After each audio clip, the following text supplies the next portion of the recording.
Alhamdulillahirabbil alamin, wassalatu wassalamu ala asyrofil anbiya'i wal mursalin nabiyina Muhammad ibn Abdullah wa ala alihi washabihi ajma'in, wa ba'd.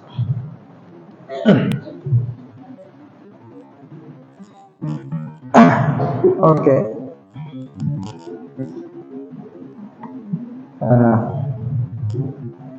Kita masih di suasana Maulid, dan di bulan Maulid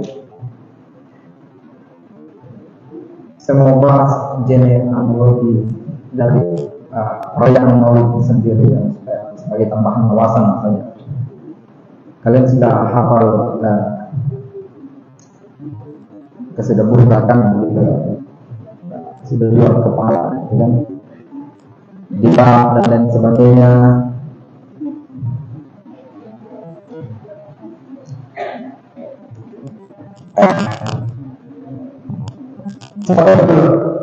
Siapa orang pertama yang menulis tentang Maulid?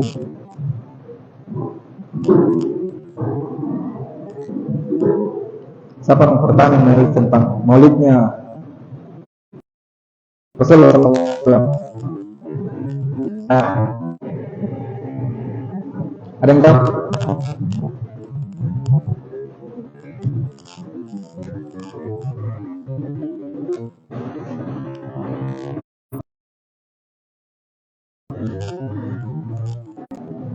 Ibnu Abbas.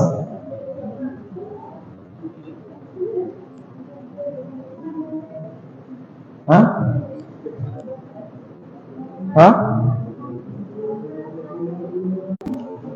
Oke, kalau menurut salah seorang,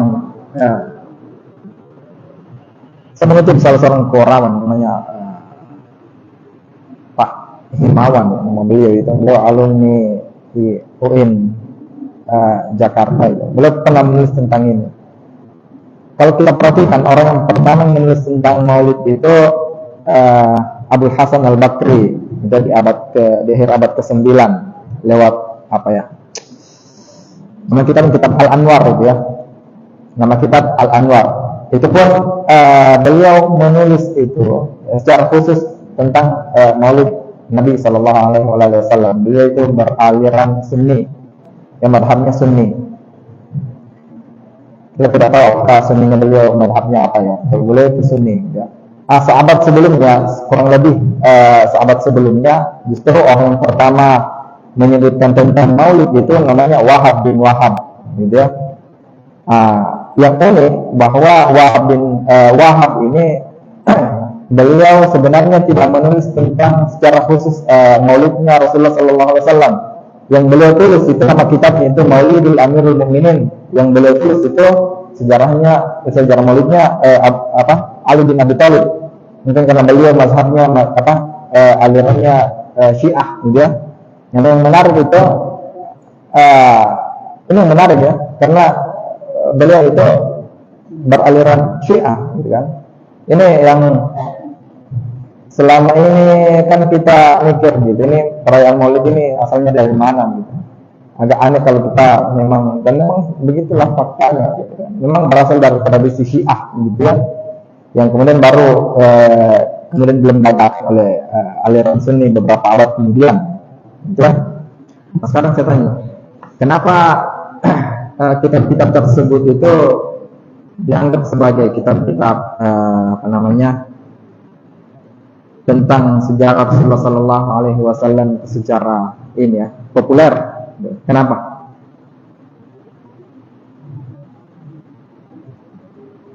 Kenapa Diba, Barzanji, Burda itu lebih populer ketimbang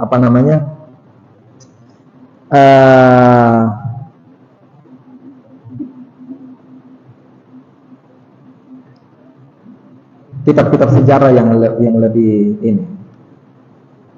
Kenapa kira-kira?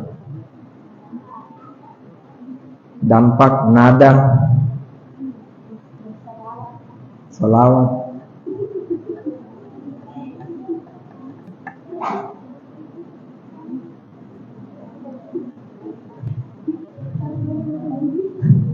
Dampak apanya?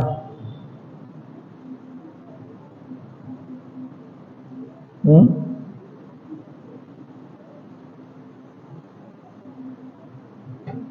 Kenapa? Kenapa kayak tadi? Kenapa bukan kitabnya Ibnu Hisham yang terkenal? Hmm?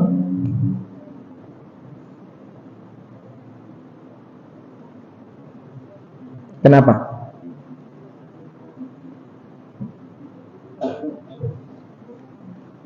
Imam Ibnu Hisham itu di abad apa namanya? Sebenarnya di abad 9 ya, beliau akhir abad 8 beliau apa namanya mengedit sejarah tarikh kitab-kitabnya Ibnu Ishaq gitu ya, tentang sejarah gitu. Rasulullah Sallallahu Alaihi Wasallam. Nah itu akan saya bahas secara spesifik pada kesempatan kali ini. Kenapa Diba Baru Sanji Burda itu lebih populer dan dipakai terutama dipakai di sebuah berkah syiar bernada begitu. Kenapa bukan kitabnya Ibnu Ishaq kita pakai begitu? Ada yang tahu? Nggak ada yang tahu.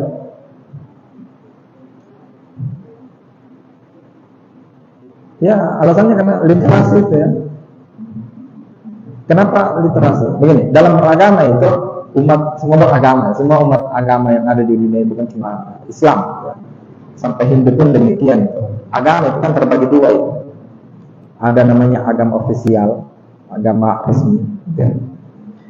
Biasanya ini agama-agama seperti ini dirumuskan sama ulama-ulamanya gitu, atau para pemuka agama yang memang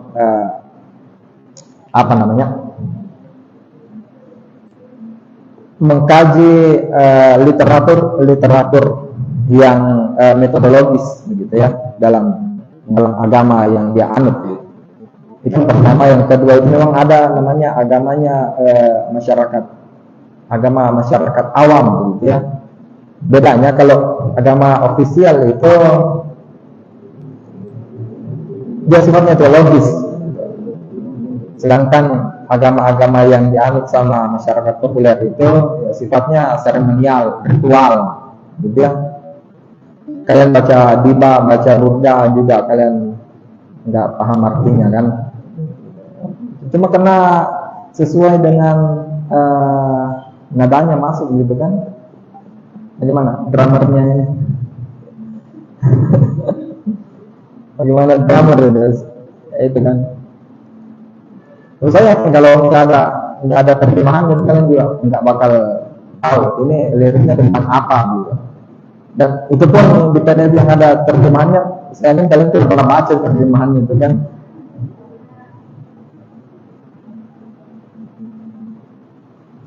Ya. Nah itu apa fungsinya literasi di situ ya? Pentingnya ini, karena belajar agama ofisial itu rumit memang. Kenapa rumit? Kalian harus belajar Al-Quran.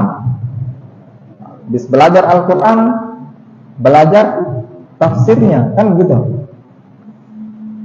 Tafsirnya itu sudah luar biasa kan banyaknya gitu. Baca Al-Quran saja nggak selesai kan. Kalau bukan Ramadan itu Quran tidak selesai kan? Belum lagi baca tafsirnya.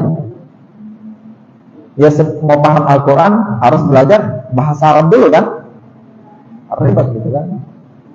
Habis itu ada fikih kan, sebelum belajar fikih ya belajar usulnya dulu kan, usul fikih. Belajar hadis, sebelum belajar hadis belajar istilahnya dulu kan, istilahul hadis, ya kan? Ada yang mau kan? Gak ada.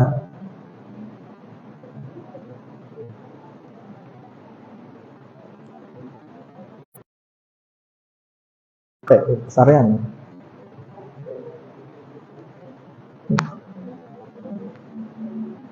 Sudah ngantuk sekali ya habis kelas seharian. Sama juga kalau saya hari ini ada 3 kelas gitu ya.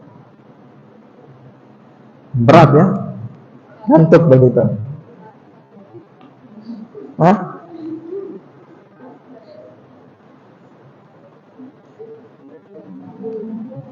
Nah, seperti kelas 3 hari ini berat. Dan sebelum masuk kelas kita harus membaca dulu kan. Guru kan harus lebih beda gitu ketimbang. Ya meskipun saya tahu mahasiswa tidak ada yang membaca, tapi seperti kata teman kalian tadi, jangan kemudian perang tanpa bawa senjata kan. Seperti tiba-tiba di kelas teman kalian mahasiswa tiba-tiba dapat wahyu begitu kan. Siapa yang tahu kan? Saya harus antisipasi itu kan. Sama mau bahas ini saja, saya harus buka-buka lagi Kitabul Anwar gitu kan. Harus baca-baca lagi, paling tidak baca Khulasa Nurul Yakin.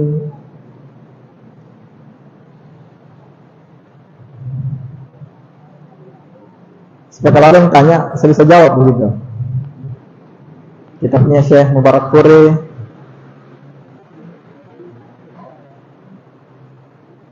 Ya, silakan.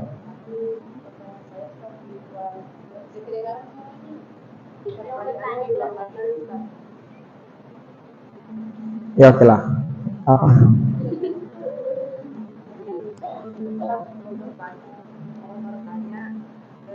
Bagaimana jika seorang non muslim mau masuk Islam, Ustaz? Dia sudah ada niat mau masuk Islam, Ustaz, tapi dia belum sempat masuk Islam, dan sudah ada niat mau masuk Islam. Ketika dia mau masuk Islam, dia itu apa? Dia sudah meninggal duluan, Ustaz. Kira-kira bagaimana?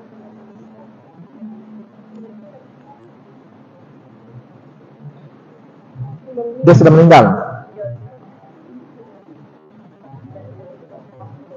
Itu sulit terjawab ya. Kenapa? Karena bersangkutan sudah meninggal gitu. Dan menilai jiwa itu, ruh itu apapun modelnya dia kembali ke Tuhan ya kan. Dan bukan lagi domain kita, wilayah kita untuk menjudge orang itu dia meninggal dalam keadaan kafir atau tidak. Itu urusannya Allah, tidak perlu kita urusi begitu. Dan sudah itu karena sudah domainnya Allah itu ya. Dia kan sudah meninggal kembali menghadap Allah. Terserah Allah mau terima atau tidak. Kita saja kan kita tidak tahu Allah mau terima kita atau tidak kan. Ya, saya tidak bisa jawab itu. Itu jawaban saya gitu ya. Ini entah dia diterima atau Allah, diterima sama Allah atau tidak, Allah. Ya. Kalau kau bisa tanya langsung sama Allah, ya Allah, bagaimana kondisinya itu anak?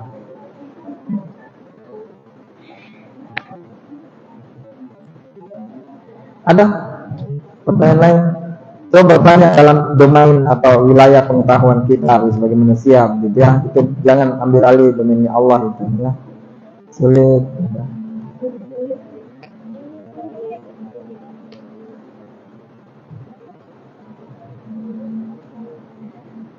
Ada?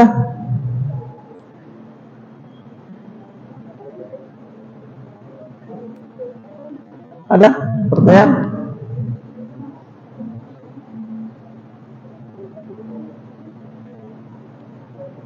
Masa sini ada pertanyaan begitu? Ya, tanya apa saja, enggak apa-apa. Serah.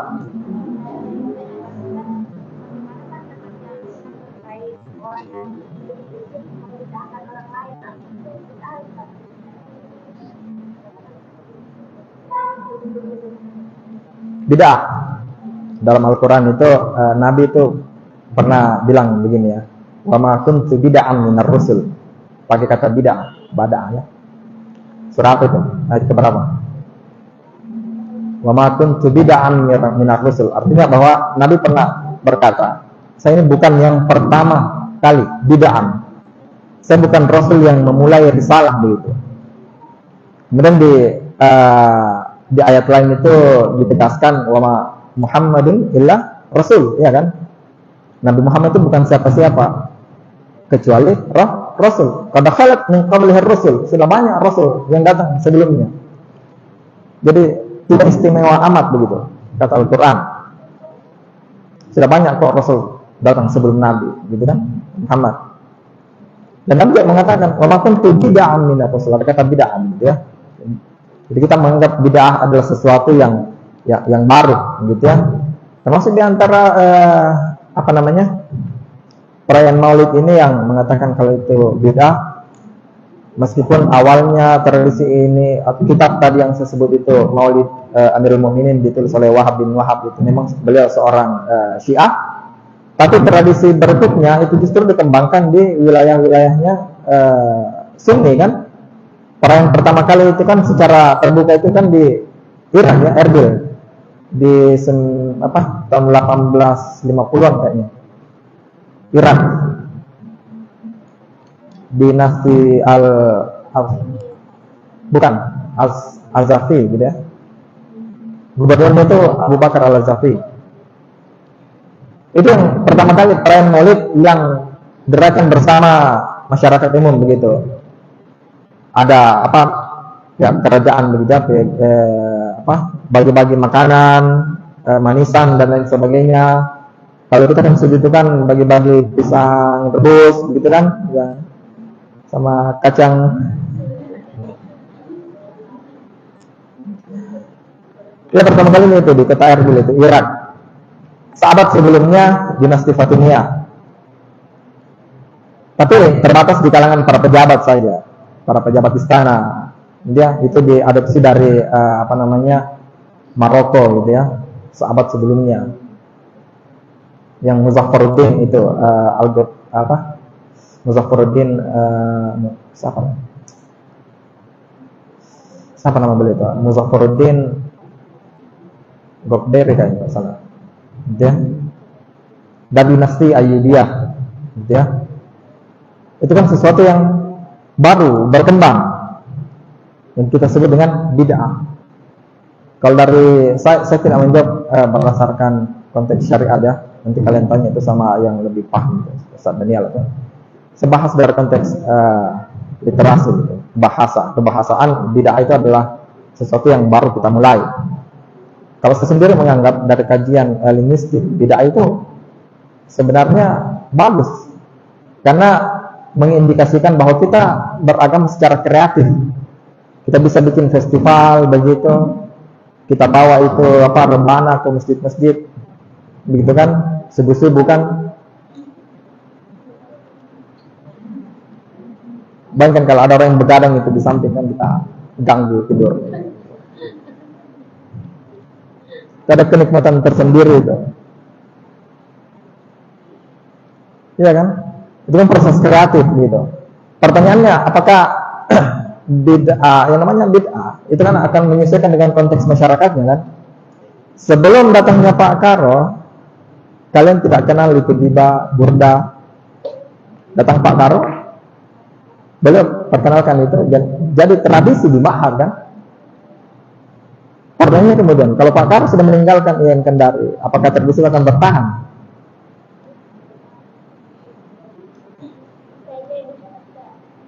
Ya kan? Dan kalau kalian semuanya sudah menua, kita semua sudah meninggal, apakah anak-anak kalian akan masih kenal dengan namanya Diba, Burda? 100 tahun dari sekarang, kita tahu kan? Terus apa yang salah dari bid'ah kan? Bid'ah kan kalau kata Leto itu kan datang dan pergi begitu saja kan? Tradisi kan begitu, datang dan pergi begitu saja. Ketika generasinya sudah meninggal, datang tradisi baru kan? Terus apa yang mau permasalahkan?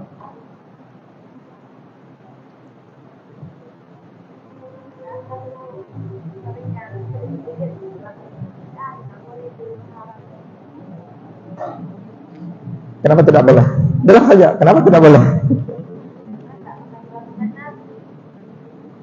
Tidak pernah dilakukan sama Nabi. Nabi juga nggak pernah WhatsAppan kan gitu. Nabi tidak pernah bayar pajak.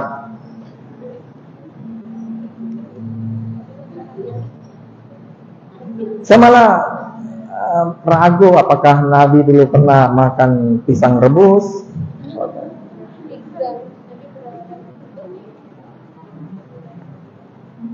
Jadi santai saja gitu ya.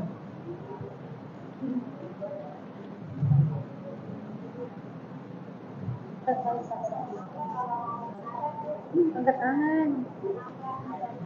Kenapa?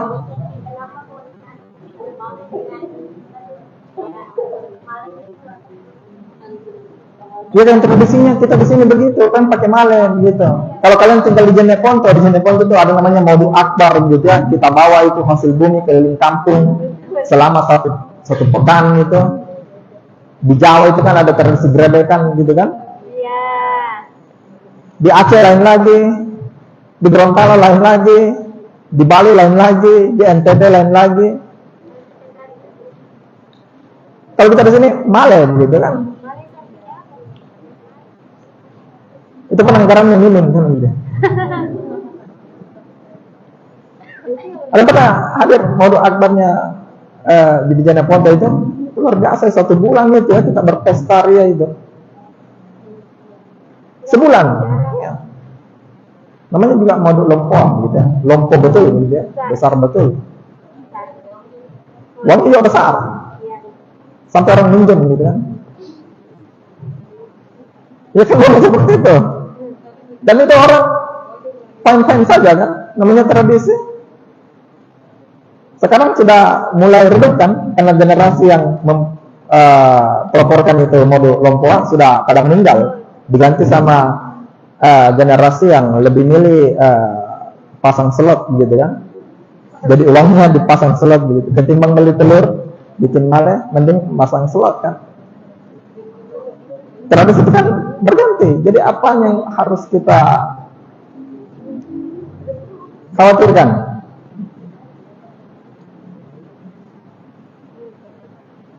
Namanya tradisi akan menyesuaikan dengan masyarakat lokal. Justru beda itu positifnya di situ. Karena dia menjembatani masa lalu dengan masa sekarang. Bid'ah itu. Tradisi yang ada di masa lalu kita coba hidupkan di masa sekarang melalui bid'ah itu. Bid'ah mempelopori kita untuk kreatif, mengadopsi kearaban menjadi kearifan lokal, begitu kan? Kita tidak kenal sorban, kita adopsi dengan kearifan lokal, nggak ada masalah kan? Kamis dan lain sebagainya, nggak ada masalah kan? Jadi santai saja. Gitu. Kalau ada yang bilang ini bid'ah, nggak ada masalah kan?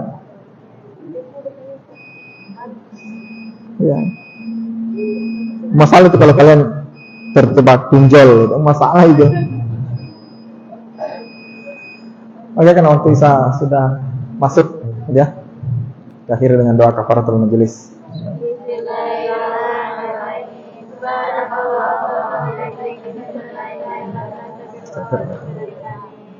Assalamualaikum warahmatullahi taala wabarakatuh.